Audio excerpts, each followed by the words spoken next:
Hi అండి, welcome to Annapurni talks. ఇవాళ recipe ఏంటంటే మటన్ తిల్లి ఫ్రై అండి. చాలా టేస్టీగా ఉంటుంది. ఇలా డ్రైగా ఎలా చేసుకోవాలో ఫస్ట్ అయితే లైక్ చేసి షేర్ చేసి సబ్స్క్రైబ్ చేయండి. ఇప్పుడైతే వీడియో చూద్దామా.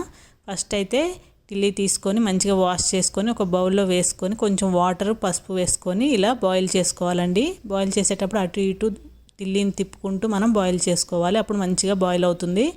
బాయిల్ అయిన తర్వాత చల్లారి పెట్టుకొని ఇలాగ దాని పైన ఉన్న లేయర్ మొత్తం తీసేయాలి. అప్పుడే మనకి తినేటప్పుడు మంచిగా సాగకుండా నీట్గా మంచిగా ఉంటుంది అనమాట. తప్పకుండా తీస్తేనే బాగుంటుంది. అలా తీసిన తర్వాత ఇలాగ మంచిగా సన్నగా పొడవుగా పీసెస్ లాగా కట్ చేసుకొని పక్కన పెట్టుకోవాలి.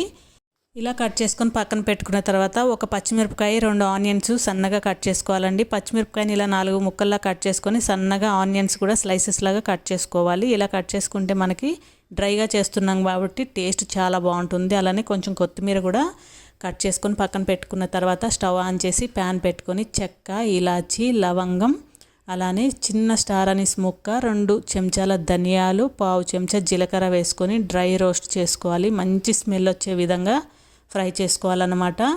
ఇది ఎక్కడ కూడా మాడిపోకుండా మంచిగా ఇలా డ్రై రోస్ట్ చేసుకొని ఒక ప్లేట్లోకి తీసుకొని చల్లారి పెట్టుకొని మనం తర్వాత పౌడర్ చేసుకుందాము. ఇప్పుడైతే ఇదే ప్యాన్ పెట్టుకొని ఆయిల్ వేసుకొని ముందుగా ఆనియన్స్ వేసుకొని మంచిగా ఫ్రై చేసుకోవాలి. ఇప్పుడు ఇందులోనే మనం కరివేపాకు వేసుకొని మంచిగా ఫ్రై చేసుకోవాలన్నమాట. కొద్దిగా కరివేపాకు ఎక్కువగా వేసుకుంటే మంచిగా ఉంటుంది, నీసు వాసన అది రాకుండా. ఇలా ఫ్రై చేసుకున్న వాటిలో కట్ చేసిన పచ్చిమిరపకాయలు కూడా వేసుకొని ఫ్రై చేసుకొని ఇప్పుడైతే మనం కట్ చేసి పెట్టుకున్న టిల్లీ వేసుకొని మంచిగా ఫ్రై చేసుకోవాలి. ఆయిల్లో ఒక 2 నిమిషాల పాటు మంచిగా ఫ్రై చేసుకున్న తర్వాత 1/2 చెంచా పసుపు, తగినంత సాల్ట్, 1.5 చెంచా కారం వేసానండి. మీకు కారం ఇంకా ఎక్కువ కావాలంటే వేసుకోవచ్చు.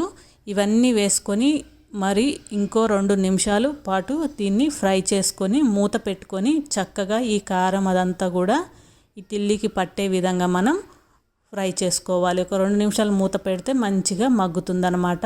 ఇప్పుడు దీంట్లో ఒక 1/2 చెంచా లేదా 1/2 చెంచా మనం అల్లం వెల్లుల్లి పేస్ట్ వేసుకుంటే సరిపోతుందండి. ముందుగా ఎందుకు వేయలేదంటే ప్యాన్కి అతుక్కుపోతుంది, తిల్లి అనేది మంచిగా ఫ్రై అవ్వదు. అందుకని ఈ అల్లం వెల్లుల్లిపై పేస్ట్ కూడా పచ్చివాసన పోయేంత వరకు మనం ఫ్రై చేసుకున్న తర్వాత ఇలా ఒకసారి మిక్స్ చేసుకొని దీంట్లో మనం ముందుగానే ఫ్రై చేసి పెట్టుకున్న మసాలాలన్నీ పౌడర్ చేసుకొని వేసుకొని ఈ తిల్లికి అన్ని మసాలా అంతా కూడా పౌడర్ అంతా కూడా బాగా పట్టే విధంగా ఇలా మంచిగా కలుపుకోవాలండి. ఇలా కలుపుకున్న తర్వాత మనం మరో 2 నిమిషాల పాటు సిమ్లో పెట్టుకొని మూత పెట్టుకుంటే మనకి ఈ స్మెల్ అంతా కూడా తిల్లికి పట్టి నీసువాసన అనేది మనకు రాదు. ఎంత మనం చేసినా కానీ ఈ తిల్లిలో కొంచెం అదొక రకమైన స్మెల్ వస్తుంది కదా, ఆ బ్లడ్ స్మెల్ అది రాకుండా ఉండాలంటే ఇలా పెట్టేసుకోండి.